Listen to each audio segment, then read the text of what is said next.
Suns Brooks throws more shade at social media junkie LeBron James. Dillon the Villain really can't help himself sometimes.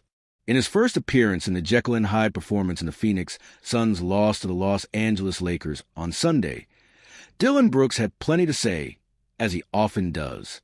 And you guessed it, his comments were about LeBron James. I guess James is a social media junkie, so he's been seeing, I guess what I'm saying, Brooks told reporters on Wednesday after Suns practice.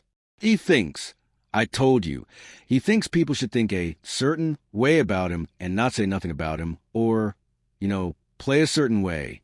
I'm not going to play that way. So he gets in his moods or his modes or whatever it is, and I'm all for that.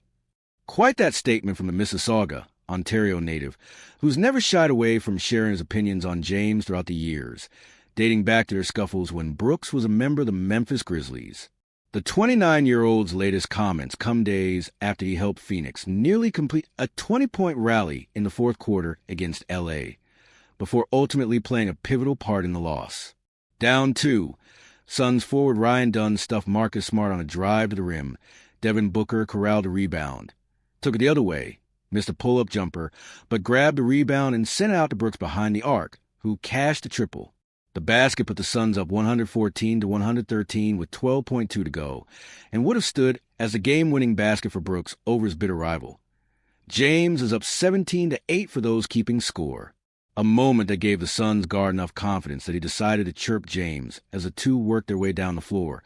But as he's done many times before, Brooks took things one step too far as he bumped the 41-year-old and earned a costly technical foul. James did go on to miss the charity stripe shot, but it didn't change the fact that Brooks was disqualified from the game on that play and had to watch the final moments unfold from the sideline. The Lakers would ultimately retake the lead and win the game thanks to a pair of James free throws earned courtesy of a Devin Booker foul with less than 5 seconds to go. If Brooks could turn back time on that play, he would have wanted the Suns to approach things a little differently.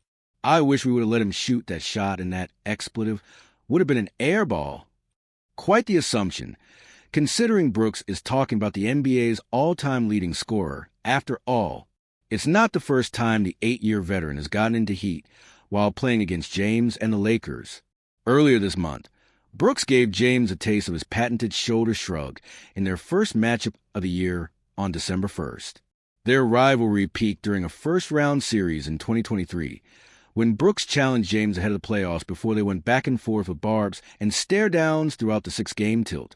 After saying, "I poke bears," Brooks was ejected in Game 3 for a flagrant foul against James, and his Grizzlies, despite being the number 2 seed, were eventually eliminated by the Lakers, with Brooks bearing the brunt of blame from fans and management. For what it's worth, Brooks is at least aware of the fact he's let emotions get the better of him on more than one occasion, especially against James.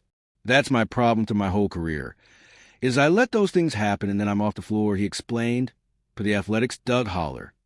Then at the end of the day, how much people hate on me and say I'm not a good player and all that, but when I'm on the floor, it changes the whole game.